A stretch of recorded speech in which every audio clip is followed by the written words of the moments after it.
আসসালামু আলাইকুম সবাইকে, আশা করি সবাই ভালো আছেন।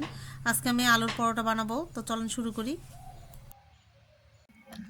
তো আলুর রুটি বানানোর জন্য আমি প্রথমে এখানে আটাগুলা দিব, সেই জন্য আমরা আটা ঢালে নিই। মা, আমি একটু লবণ আটাগুলা ঢালবো। নেওয়া হয়ে গেলে আমি আমি এখানে লবণ দেব। লবণ দিয়ে দিব। মা, আমি দিই লবণ। আমি একটু দিলাম, লবণ দিয়ে দিলাম আমি। বয়াম বন্ধ করে দিলাম। এরপরে আমি লবণ আর আটাগুলো ভালো মতো ম্যাশ করার জন্যে এখানে হালকা কুসুম গরম পানি নিব। খুব বেশি গরম পানি না নেওয়া যাবে না।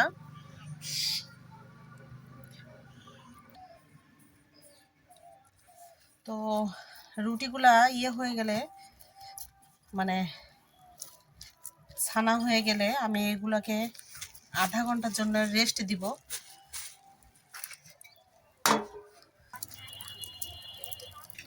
আর আলুর রুটি বানানোর জন্য আমি একটা কড়াইয়ে আলুগুলোর মধ্যে পানি দিয়ে আলুগুলো সিদ্ধ দিচ্ছি।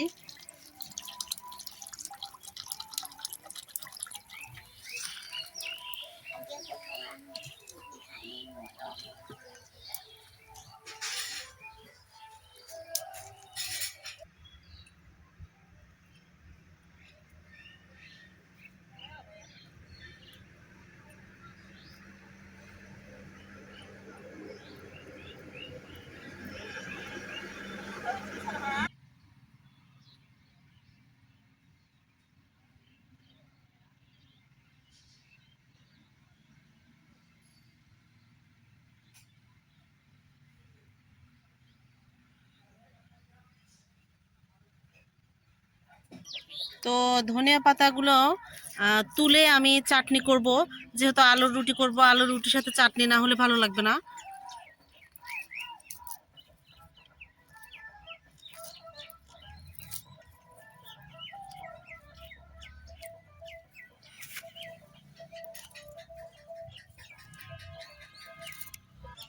আর এই পাশে লাউয়ের গাছগুলা মানে খুব ভালো মতো বাড়তেছে না।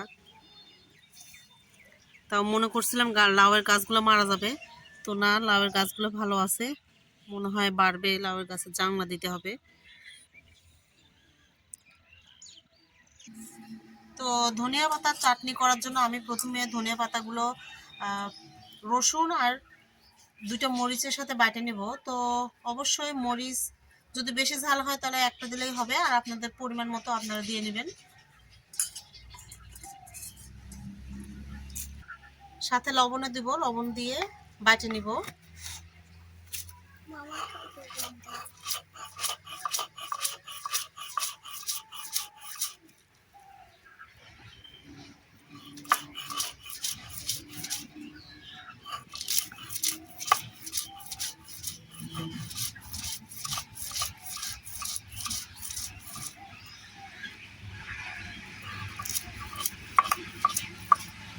ওখানে কোথায় এখানে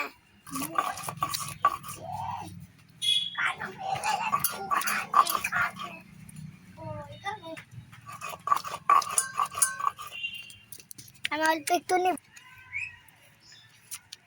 তো ধনিয়া পাতার চাটনি আমার বাটা হয়ে গেছে।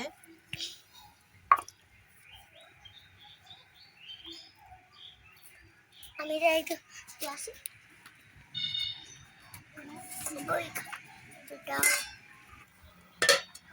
তো এখানে আমার আলুগুলো প্রায় সিদ্ধ হয়ে গেছে, আমি নামাই নিচ্ছি।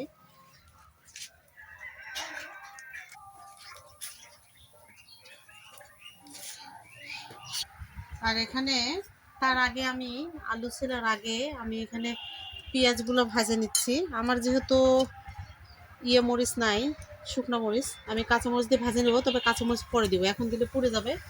পেঁয়াজগুলো আগে ভাজে নেব।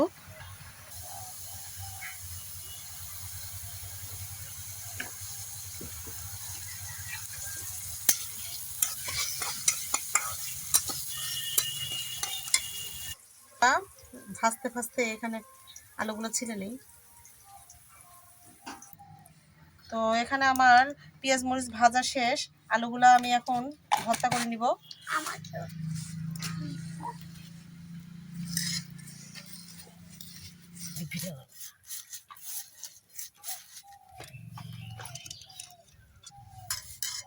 এইটা একটু খুলে দাও, খুলে এখানে দিব, থাকে ঘুরে দেবো।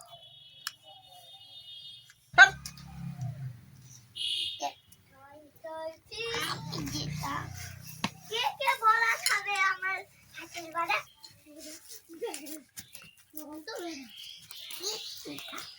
মাথায় রাখবো।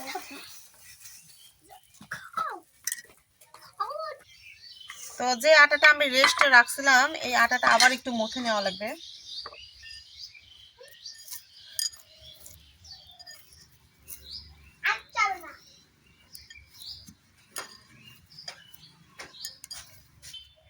তো মথে নেওয়ার পরে আটাটা আমি টুকরো করে নিব।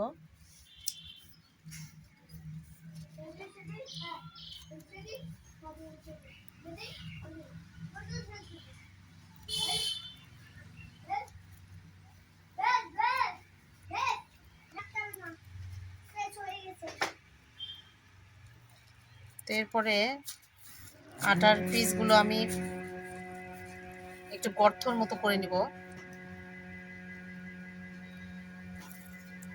যেখানে আলুর পুরগুলো দেওয়া যাবে।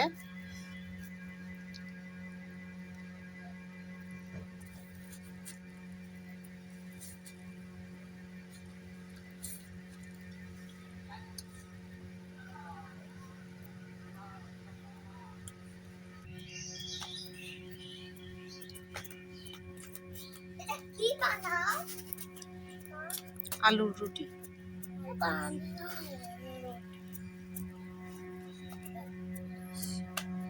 বাহ,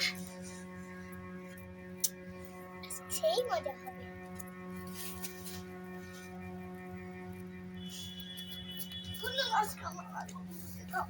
খেলো, ওখানে যায় খেলো, ওখানে যায় খেলতে কইছি। চুপ থাকো, দেখো কি সুন্দর করে ইয়া বানাচ্ছি না, কোনো দরকার নাই। তো প্রতিটা আটার খামিরের টুকরোগুলোর মধ্যে এভাবে আলুর পুরটা দিতে হবে আর মুখটা এভাবে বন্ধ করে দিতে হবে। প্রথমে আগে এইটা দিয়ে দিব। তো এরকম করে আমি সবগুলো প্রায় করে নিব। টুলটা কি করলা? টুলটা দি কয় নাই।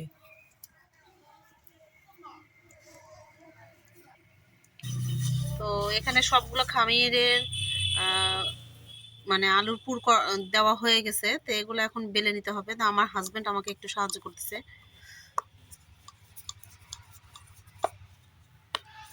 সাহায্য না,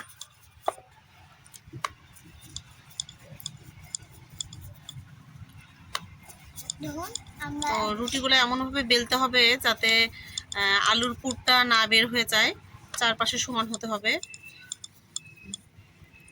আর আজকে বিকাল হয়ে গেছে, আসলে আমরা এরকম বিকালবেলার নাস্তায় এই ইয়েটা খাবো, আলুর রুটিটা।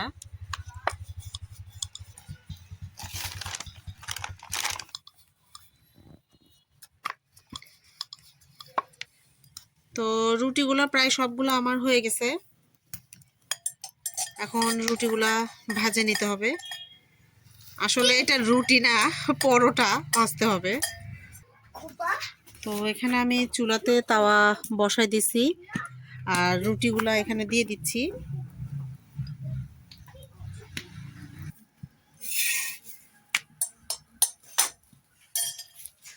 তো এখানে যেহেতু রুটিগুলো হচ্ছে এর মধ্যে হচ্ছে মানে চাটনির মধ্যে লেবুর রস দিয়ে দিতে হবে। লেবুর রসগুলো দিয়ে এখানে মিশিয়ে দিতে হবে। এটা হয়ে গেল পারফেক্ট চাটনি রুটি দিয়ে খাওয়ার জন্য। আচ্ছা, ওইদিকে তো সন্ধ্যা লাগে গেল, যেহেতু এটা বিকেলের নাস্তা, আজকে সন্ধ্যা হয়ে গেছে। ডালটা বেশি নিচ্ছি।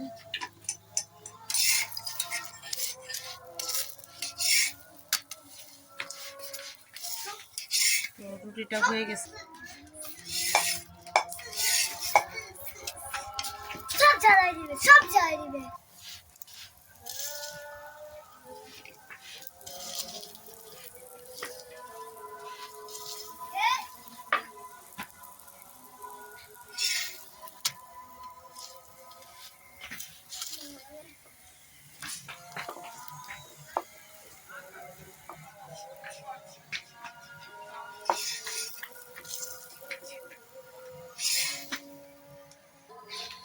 তো আলুর পরোটাগুলা ভাজা প্রায় শেষ।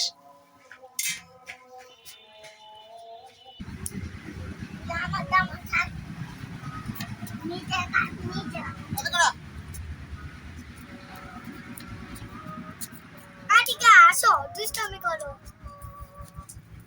আপু আপু রুটি খাবে না? রুটি খাও।